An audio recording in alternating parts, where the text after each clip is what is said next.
বারবার ফ্যাসিস্টের দোসররা সর্বত্র সব জায়গায় কিন্তু তারা কিন্তু ঘাপটি মেরে বসে আছে। সুযোগ পাবে না, সবল মারবে। এখন পর্যন্ত 3 মাস 4 মাস যেতে পারে না। এর ভিতরে আমাদের যে তাড়াহুড়া, এর মাধ্যমে কিন্তু এই সরকার সুন্দরভাবে দেশ পরিচালনার যে সুস্থভাবে দায়িত্ব পালন করবে, এটা অনেক অংশে কিন্তু আমি বলবো ব্যাহত হয়েছে। এবং এর মাধ্যমে কি হলো, বারবার ফ্যাসিস্টের দোসররা সর্বত্র সব জায়গায় কিন্তু তারা কিন্তু ঘাপটি মেরে বসে আছে। সুযোগ পাবে না, সবল মারবে। সেই ছবলে আমাদের দেশকে অশান্তি করার জন্য বিভিন্ন প্রক্রিয়ায় তারা কিন্তু তাণ্ডব চালিয়েছে। আল্লাহর রহমতে তারা কিন্তু তাদের তাণ্ডব বাস্তবায়ন করতে পারে না।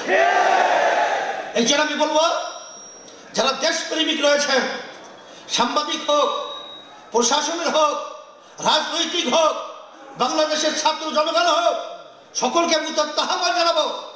এদেশ আমার, এদেশে আমি জন্মগ্রহণ করেছি। এদেশ নিয়ে কেউ ছেলেমেলি করবে